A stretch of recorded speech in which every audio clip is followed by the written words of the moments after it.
आप देख रहे हैं इंडिया न्यूज। आपके साथ मैं हूं रचना बंसल। गणतंत्र से पहले घमासान की स्थिति है। किसान आंदोलन का 59वां दिन है और ऐसे में किसान कह रहे हैं 26 जनवरी की तैयारियों पर पूरी तरह से हम फोकस्ड हैं। कल की बातचीत में एक बार फिर से सरकार ने कह दिया कि विचार कर लीजिए, हम कृषि कानून लागू करने पर रोक लगा सकते हैं करीब करीब 2 साल की। लेकिन किसान कह रहे हैं हम कानून रद्द करवाने से काम कुछ भी मंजूर नहीं करते। और ऐसे में बड़ी खबर आप जानिए सिंघू बॉर्डर से मिल रही है।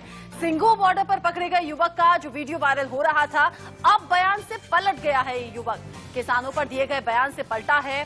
कल ही देर शाम संदिग्ध को पकड़ा किसानों ने और फिर मीडिया के सामने पेश किया। युवक ने दिल्ली पुलिस पर आरोप लगा दिया है, कहा है कि शराब पिलाकर ये जबरदस्ती बयान मुझसे दिलवाया गया। मैं तो मामा के घर दिल्ली आ रहा था, मामा के घर पर मिलने आ रहा था। ऐसे में दिल्ली पुलिस ने मुझे उठाया, शराब पिलाई और जबरदस्ती ये बयान मुझसे दिलवाया गया है। बड़ी खबर है, आपको बता दें, बड़ी खबर कल रात सिंघू बॉर्डर पर जब किसानों ने इस शख्स को पकड़ा था, उस वक्त कुछ और ही बयान इस शख्स का था।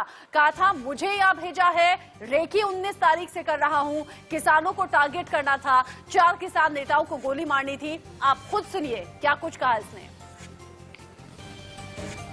बूट के जूते पहने होंगे, पगड़ी पहने होंगे, ठीक है, और फटी हुई जीन्स होगी। और जो लड़के जो रैली में आएंगे वो 60 आदमी होंगे, वो पुलिस की ड्रेस में होंगे वो सारे, ठीक है। हमने सिर्फ इतना पैसों के लिए किया था, कुछ अपनी ख्वाहिशों के लिए। और हम इसमें सिर्फ 4 साल से काम कर रहे हैं इसमें, ठीक है। और इससे ज़्यादा हमें और कुछ नहीं पता। बूट के जूते पहने होंगे, पगड़ी पहने होंगे, ठीक है, और फटी हुई जीन्स होगी। और जो लड़के जो रैली में आएंगे वो 60 आदमी होंगे, वो पुलिस की ड्रेस में होंगे वो सारे, ठीक है। हमने सिर्फ इतना पैसों के लिए किया था, कुछ अपनी ख्वाहिशों के लिए। और हम इसमें सिर्फ 4 साल से काम कर रहे हैं इसमें, ठीक है। और इससे ज़्यादा हमें और कुछ नहीं पता। योगेश सिंह 19 तारीख को मेरे मामा का लड़का हुआ था, मैं वहां पे गया था। मैं दिल्ली डीटीसी बस में आया था, डीटीसी बस में आया था और दिल्ली पुलिस ने मुझे वहां से पैदल नरेला से आगे भेजा था सर। 19 तारीख को शाम को 4:30 बजे मैं वहां पे कुंडली एरिया में जा रहा था, तो उन्होंने मुझे ये कहा, मैंने उनको सिर्फ इतना झूठ बोला कि यहाँ पे कोई लड़की छेड़ रहा है। हालांकि वहाँ कोई छेड़ रहा था, उनको ये लगा कि इन्होंने मुझे छेड़ा है, ये लड़की को छेड़ रहा है। उन्होंने मुझे लेके गए, उन्होंने फिर मुझे कैंप में ले जाके उन्होंने पहले मुझे मारा, काफी मारा, पैंट वैंट उतार के काफी मारा। फिर मुझे ट्रॉली में उल्टा लटका के बेल्टों से मारा। फिर उन्होंने अगले दिन उन्होंने मेरे से ये कहा, जो हम बोलेंगे वो करेगा। मैंने कहा ठीक है सर। फिर उन्होंने मुझे मारने के बाद फिर उन्होंने खाना वाना खिलाया।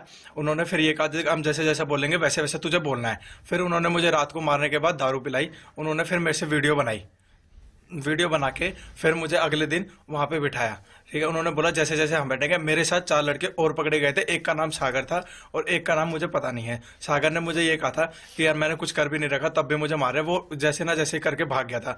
फिर अगले दिन जैसे मैं उठा, उन्होंने मुझे ये बताया कि हमने तो उसको मार दिया, अब तेरे को छूटना है नहीं छूटना। फिर उन्होंने मुझे ये कहा कि जैसा हम बोलेंगे वैसा करना है तुझे। फिर उन्होंने अगले दिन फिर मारा मुझे दारू पी के।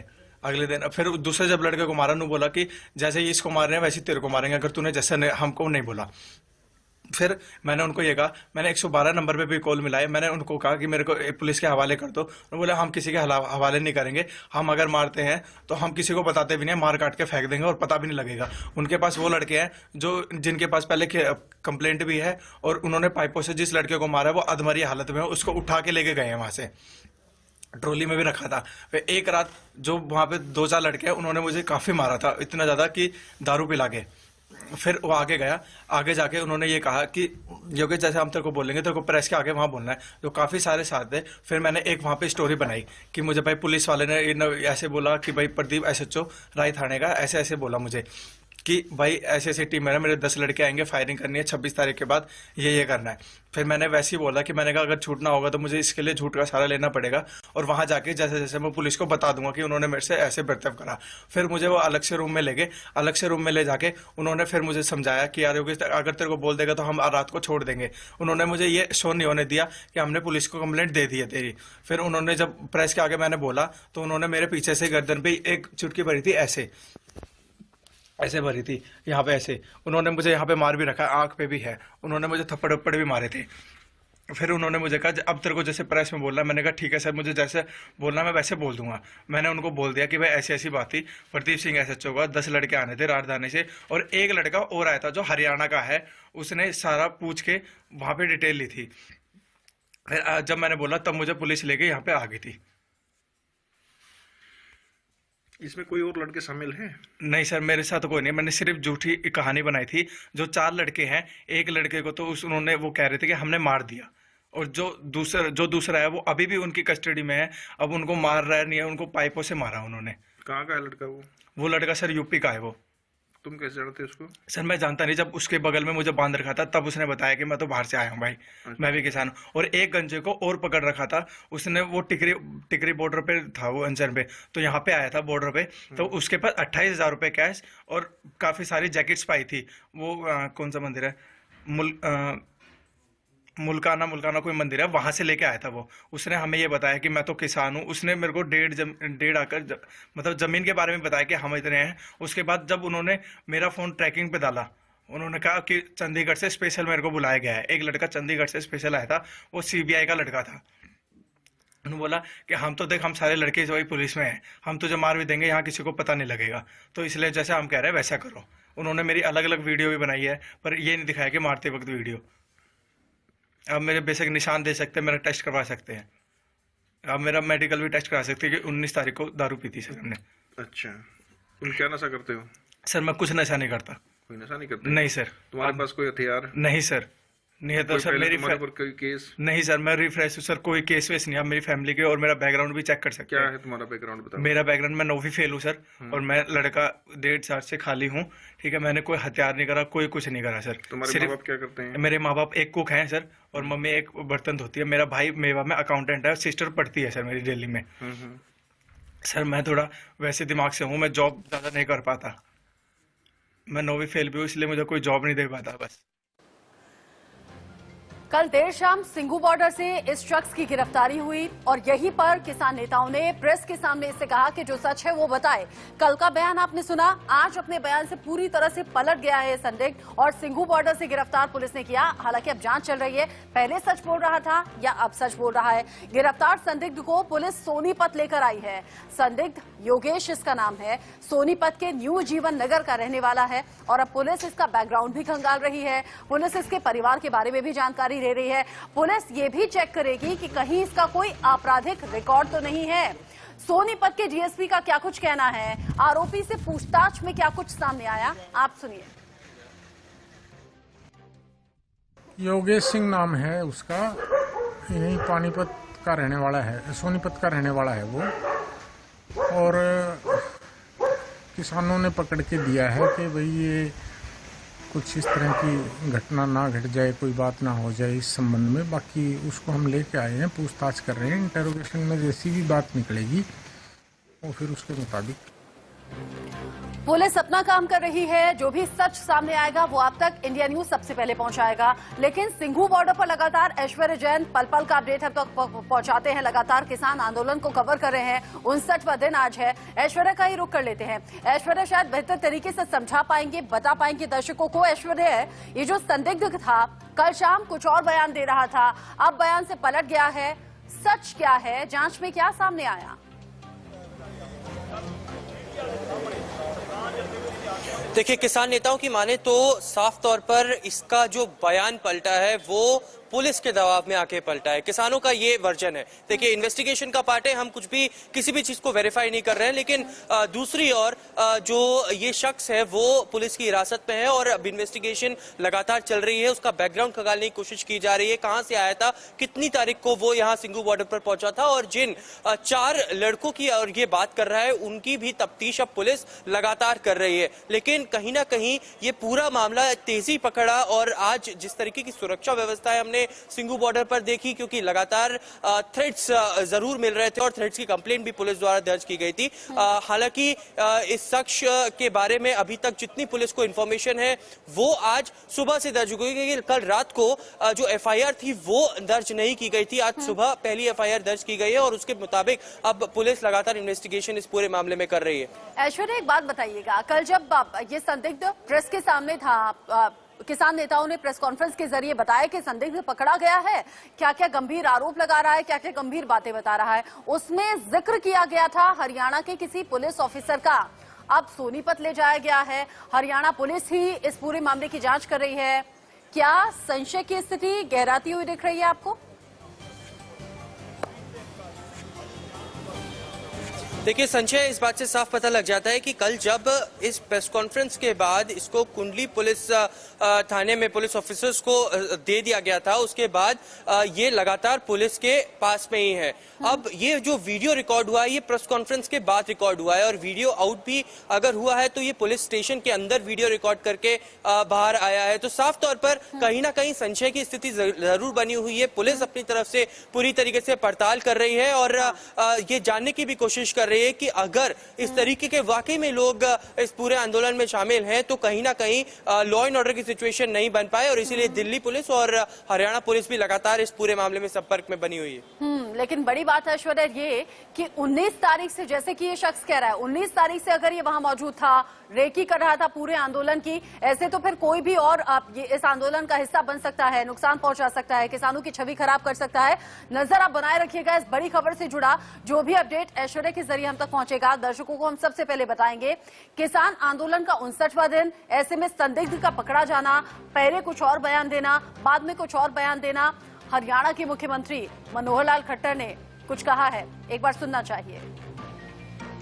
पुलिस पूछताछ कर रही है और जब तक पूछताछ पूरी नहीं होती है उस समय तक कुछ भी कहना उचित नहीं है। जब पूछताछ पूरी हो जाएगी उसके बाद उसका आधिकारिक बयान आप लोगों को दिया जाएगा। जिस प्रकार की व्यवस्थाएं, सामान्य व्यवस्थाएं होती हैं, सब सुरक्षा व्यवस्था में कोई कमी नहीं है, किसी प्रकार की कोई कठिनाई नहीं आएगी। अपने अपने कार्यक्रम सभी जो गणतंत्र दिवस के हैं अपने अपने स्थानों पर सब करेंगे, जो योजना उसके हिसाब से करेंगे। योजना से बाहर जाकर के किसी को कार्यक्रम करने की शायद सिचुएशन ऐसी है कि बहुत जल्दी किसी नतीजे पर पहुंचा नहीं जा सकता, फिर चाहे वो पुलिस ऑफिसर्स हों या फिर खुद मुख्यमंत्री मनोहर लाल खट्टर क्यों ना हो, क्योंकि इतनी ज्यादा भीड़ है, हजारों की संख्या में बॉर्डर्स पर अलग अलग जगह किसान मौजूद हैं। ऐसे में कौन आ गया, किस मंशा से आ गया, ये पहचानना और जानना बहुत जल्दी संभव नहीं हो पाएगा। मुख्यमंत्री भी कह रहे थे जांच चल रही है, जैसे ही जांच का नतीजा सामने आएगा आपको अपडेट किया जाएगा। किसान आंदोलन लगातार आगे बढ़ रहा है और अब और तेजी से आगे बढ़ रहा है। अब 2 महीने करीब करीब हो चुके हैं, 26 जनवरी की तैयारी है। 2 महीने से किसान कृषि कानून को वापस लेने का दबाव सरकार पर बना रहे हैं, जिसको लेकर कल एक बार फिर से बैठक हुई, लेकिन नतीजा कुछ नहीं निकल पाया। हालांकि इससे पहले ही किसान 26 जनवरी को ट्रैक्टर परेड निकालने की योजना बना चुके हैं। हजारों की संख्या में किसान ट्रैक्टर के साथ अब बॉर्डर्स पर पहुंच भी रहे हैं, लेकिन सरकार के ना मानने पर किसान अब और उग्र हो सकते हैं, इस तरह की सुगबुगाहट है। और अब तो उनका ये कहना है कि सरकार से लड़ाई इस 26 जनवरी या तो आर होगी या तो पार होगी।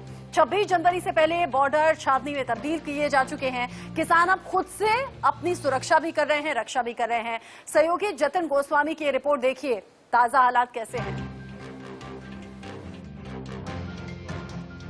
किसान आंदोलन को करीब 2 महीने का वक्त हो गया है और इस 2 महीने में जो दिल्ली और उससे सटे हुए राज्यों की सीमाएं हैं उनकी सूरत काफी बदल गई है। मैं दिल्ली यूपी की सीमा गाजीपुर बॉर्डर पर मौजूद हूं और करीब 2 महीने बाद क्या बदला है, किस तरह की सूरत बदली है, उस पर तो हम बात कर रहे हैं, लेकिन साथ साथ 26 जनवरी को लेकर भी बात कर रहे हैं। मैं आपको तस्वीरें सीधे दिखाऊं तो आप देखिए, यहाँ पर जब नजर जाती है तो ऐसा लगता है कि कोई टेंट सिटी बन गई है या फिर कई गांव जो हैं वो यहाँ पर बस गए हैं और जहां तहां जो किसान हैं उन्हें अगर जगह मिल जाए तो वो इस तरह से खाट पर बैठकर पूरा दिन जो है अपना बिताते हैं। और वहीं देखिए पास में उधर कपड़े सूख रहे हैं, एक ट्रैक्टर के साथ में कुछ रस्सियां बांधी हुई हैं और यहाँ पर कपड़े सुखाने की व्यवस्था है। तो ये एक तरह से कहें कि किसानों का नया आशियाना ये बॉर्डर्स बन गए हैं। इससे एक चीज पूरी तरह से साफ होती है कि अभी किसान जाने वाले नहीं हैं, ये साफ तौर पर कहा जा सकता है। और अगर मैं एक बार इधर पीछे की तस्वीर भी दिखाने की कोशिश करूं तो आप देखिए यहाँ पर ट्रैक्टर की जो पार्किंग है ऐसा लगता है कि वो बन गई है। लेकिन 26 जनवरी को सिर्फ ट्रैक्टर नहीं बल्कि दूसरे माध्यम से भी किसान दिल्ली जाने की तैयारी में। और उसी में एक चीज आप ये देखिए, ये भैंसा यहाँ पर आपको नजर आएगा और पूरी भैंसा बुग्गी जो है वो यहाँ साथ में लाई गई है। मैं इधर आपको बीच में इधर से दिखाने की कोशिश करूं तो आप देखिए यहाँ ये देखिए भैंसा बुग्गी यहाँ पर लाई गई है और इसको ये दिल्ली लेकर जाएंगे। ये जो भैंसा बुग्गी है ये मेरठ से आई है और ये वहीं से सफर करके यहाँ पर लेकर आए। आप आगे आइए जी, ये बताइए कहाँ से हैं आप? मेरठ से हैं जी। गाँव कितने किलोमीटर हुआ यहाँ तक आना? भैंसे पर ही आए? 60-65 किलोमीटर के करीब है जी। जी। दिल्ली में भैंसा भी जाएगा? हाँ जी, भैंसा जाएगा, ट्रैक्टर के आगे भैंसा चलेगा परेड में। जी। और कौन कौन से वाहन आ रहे हैं? भैंसा तो हमने देखा, और कौन कौन से वाहन? भैंसे और भी आ रहे हैं, घोड़ी आ रही है, बैलों के तांगे आ रहे हैं, जो बैलगाड़ी होती है। कितनी संख्या में आ रहे हैं? करीब 50-60 आएंगे, वो कम से कम 50-60 तो आएंगे क्योंकि गरीब किसान है, इनके पास में कार तो है नहीं, ना ट्रैक्टर इनके पास में। जो गरीब है, जिसके पास जो साधन है, जिससे जो खेती करता है, वही लेके आ रहा है यहाँ पे। देखिए ये एक बड़ी बात मेरठ के किसान ने कही कि जिन किसानों के पास ट्रैक्टर नहीं है वो भैंसा बुग्गी लेकर आ रहे हैं। और देखिए भैंसे को ढकने के लिए, उसे सर्दी से बचाने के लिए भी जो इंतजाम है वो इन्होंने किए हैं और एक लंबा सफर करके ये यहाँ पर पहुंचे हैं। तस्वीर मैंने आपको इसलिए दिखाई कि सिर्फ ट्रैक्टर की बात हो रही थी, लेकिन ट्रैक्टर नहीं, दूसरे जो वाहन हैं वो भी दिल्ली में जाएंगे। और उन्होंने कहा कि घोड़ी बग्गी भी यहाँ पर पहुंच रही है। और जो तस्वीर मैं वहां से नहीं दिखा पा रहा था वो मैं यहाँ से आपको देखिए दिखाता हूँ। आप देखिए ये वो हिस्सा है जो कभी गाजीपुर से पहले वाले अंडरपास की रेड लाइट हुआ करती थी, लेकिन अभी आपको यहाँ देखकर ये नहीं लगेगा। ऐसा लगेगा जैसे कई गांव यहाँ पर बस गए हैं। तो शुरू में ही मैंने कहा कि किस तरह से सूरत जो है वो बदली है बॉर्डर्स की, वो हम आपको दिखा रहे हैं। लेकिन जो दो तस्वीर मैंने आपको दिखाई, एक भैंसा बुग्गी और दूसरा ये टेंट और ट्रैक्टर की, उसके अलावा एक तीसरी तस्वीर जरूर मैं आपको यहाँ पर दिखाने की कोशिश करता हूँ।